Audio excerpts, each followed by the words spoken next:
ปั้นไม่ได้ดอกปั้นนานปั้นแล้วเดี๋ยวหานานแล้วอะไรต้องเอาตัวแยกเลยเอาตัวไหนเป็นตัวคือแล้วคือแล้วสิงั้นแล้วเฮ็ดปั้นบ่เป็นปั้นบ่เป็นเพิ่นให้กวนบ่แม่นไปทางไหนขึ้นบ่ดูดาเด้อง่ายเท่าไรเทื่อได้ดีน่ะว่าแผนกที่บ่อยู่กับพี่ไปทางใดเขาก็มาอูดบ่พี่ได้มาอยู่ผู้เดียวพี่เด้อมาอยู่ผู้เดียวพี่เด้อไปลงไปเรื่องเจ้าผู้ใดบ่ลงมันไปที่ลมพัดไปผู้ใดว่าสิเปิดคลิปทั้งนี้ก็ว่าให้ว่าสิย้อนเลยพี่น้องเอ้ยแม่น้องเปียวโอ้ยข่อยว่าสิเปิดคลิปบัดเปิดแม่สิย้อนผู้ว่าโทษได้หน่อยสิมาแล้วอยากย้อนนะบัดนี้มาวันนี้มาฮอดหน้าแม่ตุ้ยเป็นที่เรียบร้อยพากันปิดหมกพริกพี่น้องเอ้ยเนาะเปิดแล้วคลิปดิว่าปิดกลางเราแล้วก็นั่งอยู่ห่มคามเย็นเนาะโอ้ยสบายดีเอากลับตะไคร้สบายดีอีกรอบนึงเนาะมาพ่อกันอยู่หน้าแม่ตุ้ยหน้าแม่น้องนิ้วพี่น้องเลยโดยหลายคนมาซอยกันปั้นข้าวคั่วผักพริกเนาะนั่งอยู่ห่มคามเย็นๆฮะใช่เลยเครื่องปั้น2 อันช่วยกันเนาะใช่เลยตายแล้วเรียบร้อยทำพนักนั่นกับแม่ตุ้ยกับป้าใหญ่เพิ่นพากันห้อยเตรียมเครื่องยังแหละพี่น้องเนาะจะเตรียมไว้ยังหึงอยู่แต่ว่ามีหลายสิ่งหลายอย่างเฮ็ดก็เลยเตรียมไว้เนาะทางป้าไปห้อยทุ่งห้อยสั่งน้ำแม่ตุ้ยน้ำแม่หมอตุ่มแย่ผู้นั่งอยู่พุ่นง่าย2 บ่อนเลยตะกี้พากันนั่งอยู่พุ่นเนาะมาบัดนี้น่ะมันเละพี่น้องก็เลยง่ายมาพี่บัดมุ่นพูดอะไรเถอะปุกนะไปหากระปุกมาใส่ก่อนด้วยเนาะเอากระปุกมาใส่หมกพริกหมกพายไว้ก่อนเนาะหนำเบิดบ่เอาแบบว่าพันยาบางขาวอะไรอันนี้มีดำมีขาวผสมกันปั้นให้จองให้เท้าจองมาเนี่ยเอาช่วยกันหลายคนเนาะมืองานแห่งหลายได้ขนาดอันพากันมาขวบพริกขวบชื่อกันยังหลายวะผู้เห็ดอยู่ให้กินอยู่เทิงครัวพุ่นกับมีได้พี่น้องเอ้ยผู้เดียวได้แต่ไหนผู้เดียวไม่ได้ช่วยแล้วทางไหนกำลังชิมาเพิ่มอีกกับมีเนาะเอาไม่อ้วนขับป้าจอยชิมาบ่เพิ่นน่ะขับป้าจอยไม่อ้วนพี่น้องชาท้องเพิ่นเนาะหลายคนมาเอาเฮ้ยเสียคอยใช่ไหมปั่นพ่อขวดแล้วเรียบร้อยแต่นี่ก็วันนี้ยังไม่ได้ขวดวันนี้เท่ากับแบบว่าเหมือนกันหมัดมุนหมัดปั่นได้จนเห็นตัวนี้ไปปั่นพี่วะจะมีเครื่องปั่นนะไปแต่ละงานเนี่ยโอ้ยตามดิมีปั่นจามได้2 เช่นแล้วได้ปั่นรู้หัดเงินคนดำขาวก็เลยปั่นมือกดกันได้บ่มันก็ดำคนแรกว่าตัวนี้มันน่าเลยเจ็ดตัวนี้มันเย็นเลยตัวนี้เข้ามาเอาร่วมกันบ่การร่วมกันก็ต้องต่างมันแห้งมันเย็นว่าอย่างเงี้ยเขาใส่กระซามนี่เนี่ยมาเบ้กระซามเขาใส่เนาะบอก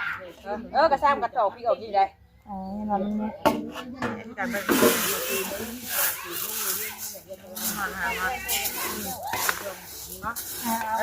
วนี้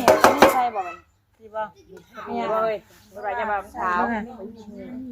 เอากับซุ้มครับตัวนี้ไม่ได้ว่าสัตว์จบกันตัวนี้ใส่กระซามกระซามได้ตัวนี้นะตัวนี้ตัวนี้บ่ไม้นะเธอไปก็ไปพากับมาดินถ่ะดินได้กินข้าวลูกเนี่ยง่ายไหมกินข้าวก็ได้จะหน่อยกินเอาแม่ไปเลยหนึ่งข้าวอยู่แล้วน่ะแม่ที่กว่าติ้งหนังน่ะไปแม่จะไปอุ้มได้เขาก็ไป3 ไม้4 ไม้นะก็เขากินข้าวไปเอาอันที่ใช้ดินที่ข้าวก็มีทำไม่ตุ้ยทำไม่เลยแล้วก็เอาที่ข้าวมากินอีกได้เอาอย่างน่ะเอาจานเพิ่นตาบกันนะมาน้ำนั่นน่ะเอาหิวข้าวเด้อไปเอานะเด้อมาปั่นบ่ดีได้นั่งกันเจ้าลูกยังไม่ได้ปิดเด้อดิมันไม่สิจะไปแม่เนี่ยจะไปนั่นเด้อแม่สิปั่นนี่น่ะมันสิแสบเด้อน็อกนี่ตายที่คนสิน็อกบ่น็อกก็จะว่าน็อกบ่น็อกก็ได้นิดหน่อยนะตัวนี้ดิค่ะตัวนี้ปั่นไหมค่ะตัวนี้ก็น้อยแท้ปั่นได้เฮ้ยต้องไปจังแท้ยักษ์ของแม่มอมบี้บ่ตัวน่ะ ทอดกันบ่ตรง อุ่นนี่ เขาเห็นที่บ่อ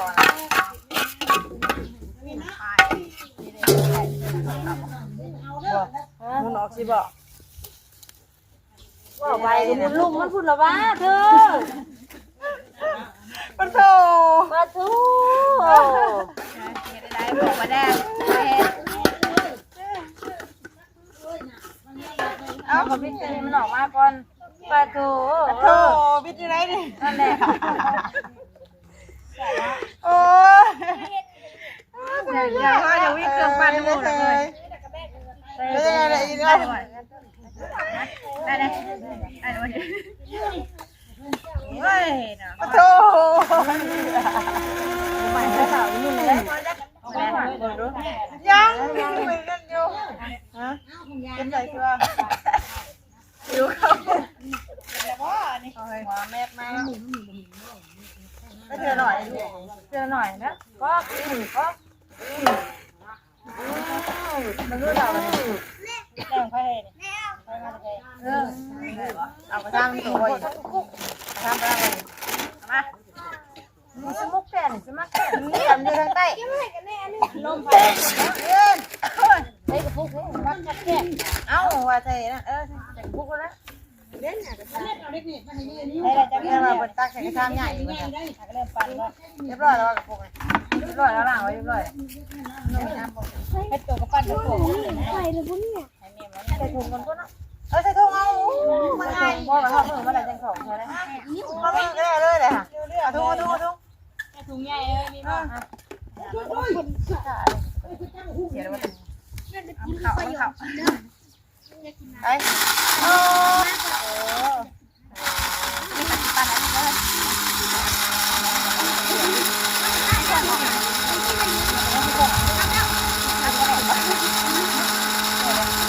ใช้น้ำเชื่อได้ค่ะ เป็นมิดอยู่นี่เอาคนละพอแล้ว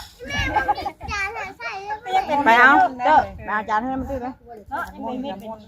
ได้เลยเขากระโตกเก็บเอาได้เพื่อเพิ่นจะคุยกิน มันต้องมุนไปไหนบ่ บางคนเพิ่นจะคุยกันตอนกับรถสิมันให้กันมันจักสูตรบ่นี่5บาทเนาะบ่ได้นอกเลยได้เห็นนะเนี่ยเกลือเรื่องของแม่หมอนั่นบ่แม่หมอนั่นบ่มีบ่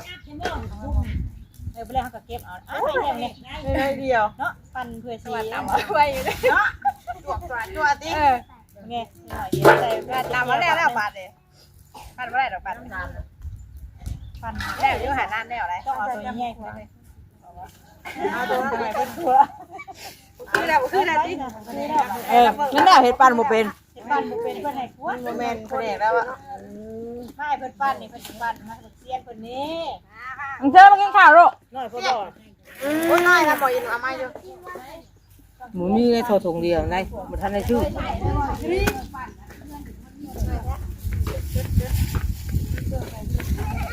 เฮ้ยมาเป็นก็ให้ยังข่าวอยู่เลยก็เล่นน่าจะกินอาหารอะไรกินแล้วก่อนกินข้าวด้วยไหมแค่มันถั่วมาเป็นปั่นเป็นได้กินได้กินมันเป็นวัดมุ้ยใครกินก็ได้ไม่ได้นี่นะแต่ไม่น้อยแค่นี้อยู่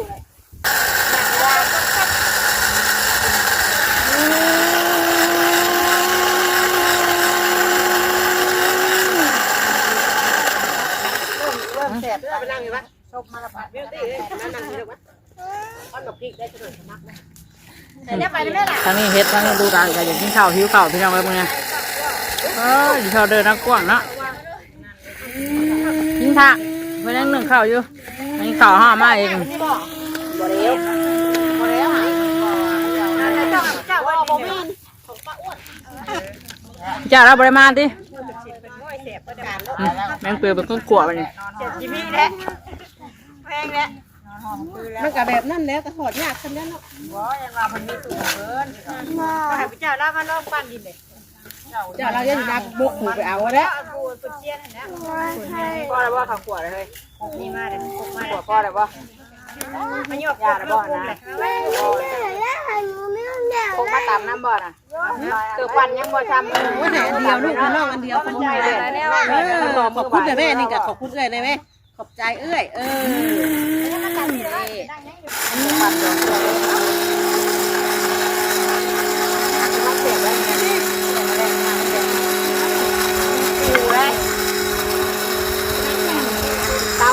มเลยเนาะลงไปพูด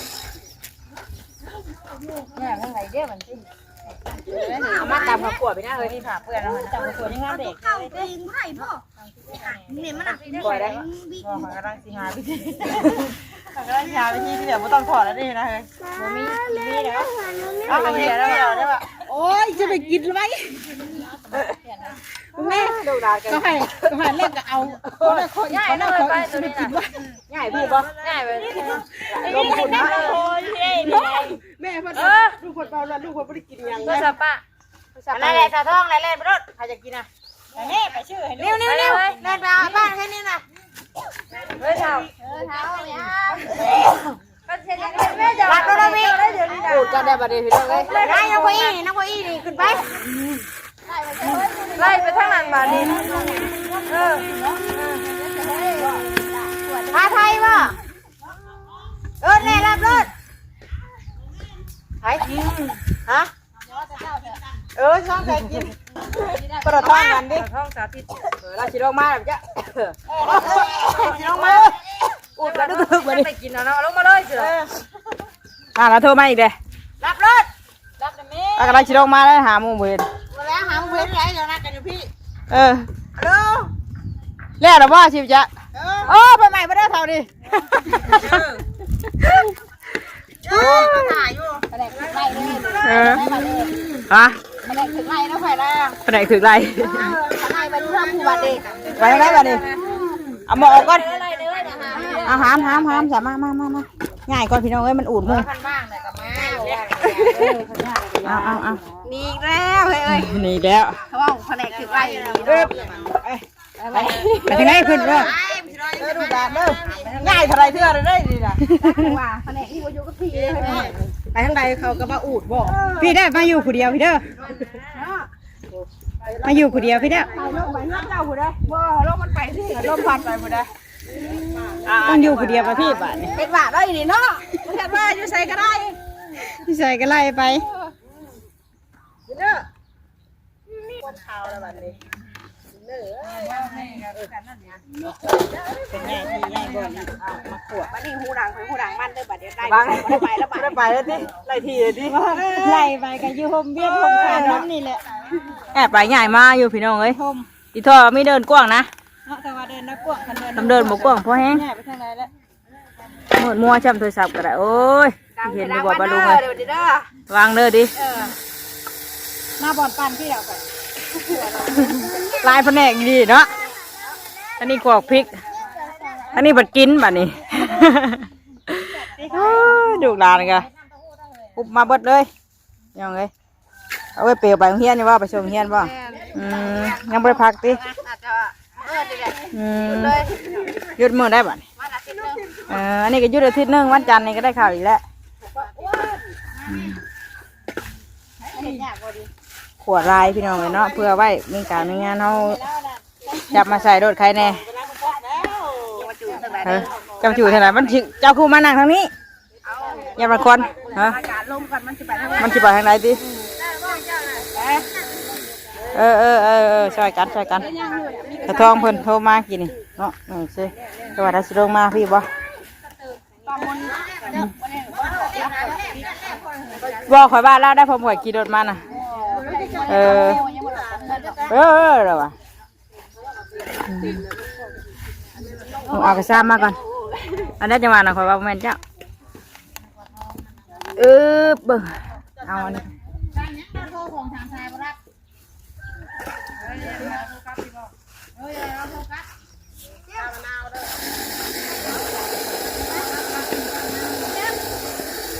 ก็ผัดต้องพูดเลยไปก็จะตามแผ่นลงไปที่ต้องบนได้ใหญ่มากก่อน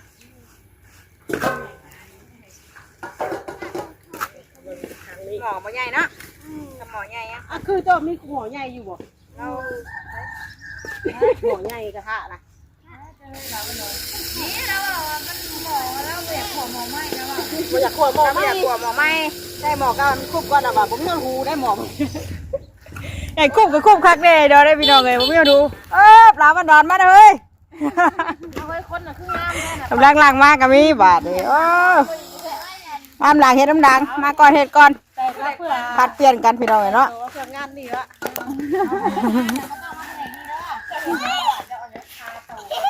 เปลี่ยนกันเห็ดให้เจ้าคือว่าคือเป็นหนึ่งเข่าวกิน อันยังหนึ่งหัวเข่าไว้อยู่ อ๋อไฟใหม่เข่าวเด้อเปรย์เห็ดกินว่าจันยันวะ เพราะว่าแล้วลมมันพ้นอยู่ดิ ฮะลมวนไปวนมาอยู่ไอเต้าแก้ลายช่ำ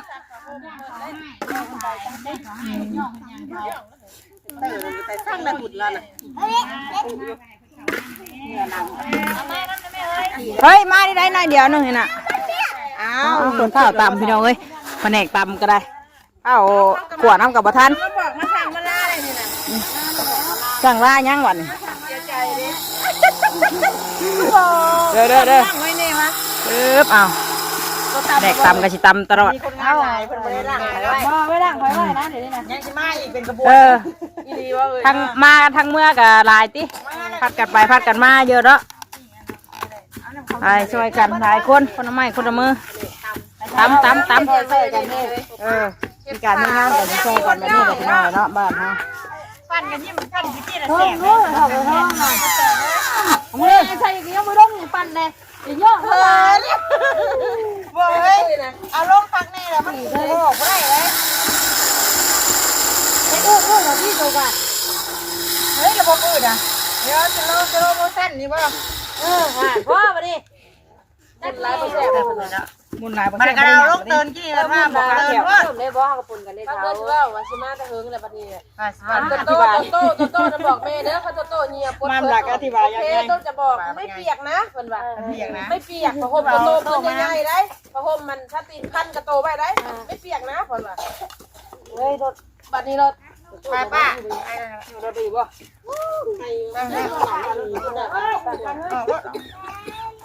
อูลูเต้าไงนั่นน่ะกินข้าว เล่นมาเชิญนะแม่งกินมา บ้านนี้แหละเปิดกระโปงได้เลย เอาเมียงคือน้องอยู่ที่เหรอเปียกมาเที่ยงนี่ก็เขาก็เป็นบวก เป็นบวกกระโปงเนี่ย เอาว่าพ่อแม่ป้าเพิ่นยังบ่ได้อาบน้ำเลยดาววันดอนเพิ่นนี่ใช้น้ำพุงอ่ะ เอามาเอาปั่นแบบพริกคลาย เอาปันนั่นจังเลยก็เป็นกินอันบานเสียงกันตำพริกเลยไหนได้เขาเอาไปเจอหน้าเขาหรือว่าเขาหรือว่าชวนน้ำแบบป้าพาไปซื้อขนมมาลูก ไปเชิญหน้าไปดูไว้มันจะรอไปเขาไม่ว่านั่งกินนะ แต่งหน้าเลยค่ะ ไม่ว่านั่งกินนะคะ ป้าสวยไหมคะ ใส่คุณจู พักแค่ก่อนนั่งดูแม่ เอาหมดแล้วมันอยู่สิเลยได้มันจังดังใกล้แล้วก็ของหลังแล้วอ่ะ เย้มาพี่ลูกเมียนบ้า เราอยู่มันออกเนี่ย ร้านไข่สนั่นบ้า โอ้ ยาไม่ต้องคนกันเลยเดี๋ยวนี้มันมนคนทั้ง ว่าแล้วเหรอ ก่อนอยู่ได้ฮะมันมนได้ทั้งดูมันนะ เรียบร้อยเลยเรียบร้อยบาทนี่ ยังไม่ได้เอาชับ เครื่องนึ่งตายไปเลยนี่ยังมานุ่มเฮ้ย แล้วมูชิมปากน้ำเขาย่านมูปาก ไปติงไม่ได้หรอก เด็กชายมันบอกเขาย่านเพื่อนผู้ปั่นนั่นผู้ปากน้ำห้ามือเขาแต่ลำวง มันนั่นเลย เขาก็เลยมา ที่ว่าเรื่องนาตู่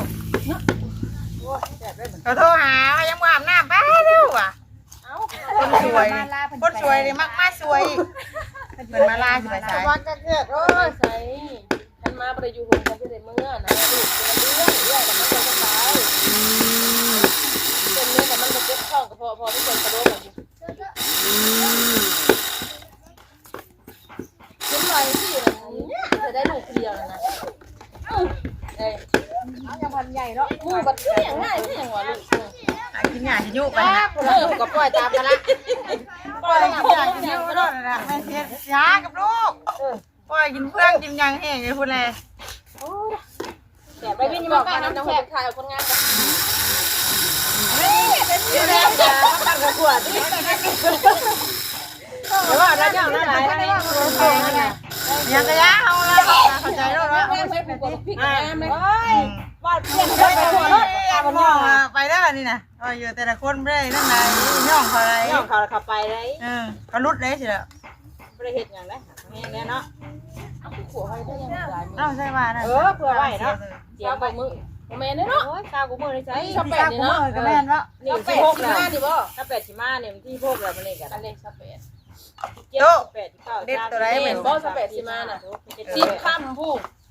อันนี้ฮะก็13 ถ้า8 ชิมานี่แล้ว13กับ14 15กับเบิด 15เบิดแล้วก็พูดเลย 10 คำค่ะ เอาแม่นี่น่ะ โอ้ยดูกันเลย ดอนอันบุญเฮือดีพร้อมที่3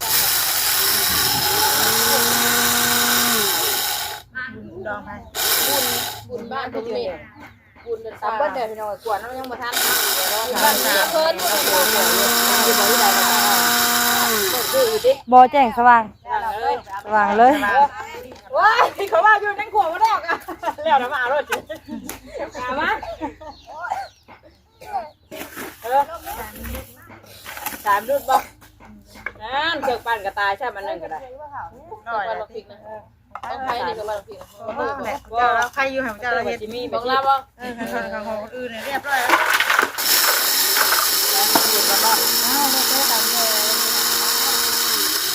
จะให้ตะเพียนเพิ่นเฮ้ย ปีใหม่เปลี่ยนเสร็จใหม่แล้วเนาะ เอาหินเบิ่งตู้ๆๆไปเลยบ้า มากันนี่นะเบาหลายบ่หลายบ่ใช่บ่นะเบาโปดเปรี้ยว แนวมันมีตู้มีเสียงเลยเขาเลยโทรหานะ เปลี่ยนกันเลยเด้อ เปลี่ยนกันเลย ก่อนแล้วมาพูดว่าหมอขวบพริกแท้เปลี่ยนอะไรเด้อบ่ได้ เรามาโดดดิ เรามาแล้วแต่เราเลยว่า ถ้าท่องไม่ได้ขายบอกไม่ได้มาบอกโทรหารับติดไอ้ติดอยู่รับรับ มันแดดนะ ช่วงกาแฟแล้ว เราไปซื้อแม่ไปหยิบไปกลับไปแม่บอกว่ามี เอากระโทษทางแล้วก็ เรา ได้ หนาว มาโทรแม่สนามใช้เบอร์มาแม่สิโทรมา เขามีเฟซอะไร โทษแล้วท่านนะครับ เบอร์บ่มีบ่ เบอร์นั้นเคยโทรอยู่หาแต่ว่าไม่ได้บินซื้อ มัน แล้วว่า จำบ่ได้ได้เบอร์น่ะมันอยู่ในเครื่องของพอตู้พงคุณประเดี๋ยวบ่มีแล้วตัวนั้นมันเสียนะ เวลาใส่ถุงยางได้จังเลย เฮ้ยคุณนี่บักกะลีตอนนี้น่ะเป็นยังไงล่ะ กูกินบ่แต่ เรียบร้อยแล้ว กูจัดการ ก็แต่ท่านอาบน้ำหัว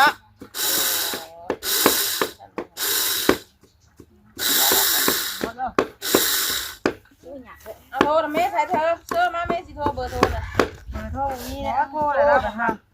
กูกิน เบอร์มีบ่ เราไปใช้เลยโทรศัพท์เองไปใช้ได้แบบนี้เพื่อเขาอีกเรื่อง เบอร์ตัวนี้บ่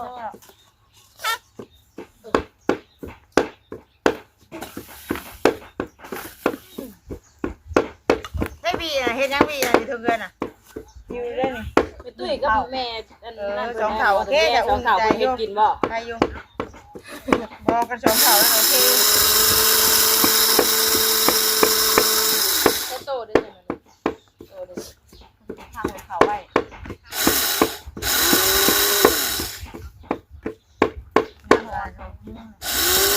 เฮ้ย ชั่วโมงนึงกิน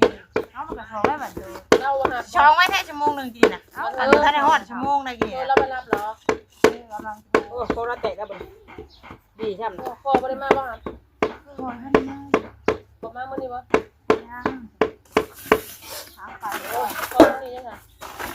เห็นว่าวันอาทิตย์ว่ะ ว่าที่มองเลยดู ขึ้นมาว่าวันอาทิตย์ อัน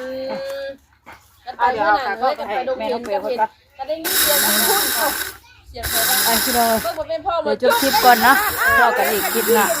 คลิปนี้กำลังพากันปั้นหรือว่าขัวเขาขัวอยู่เนาะ ด้วยบอกว่าเห็นนาพ่อ แม่ โต เป อ กับ ยู่ ขัวบางพริกบางพาย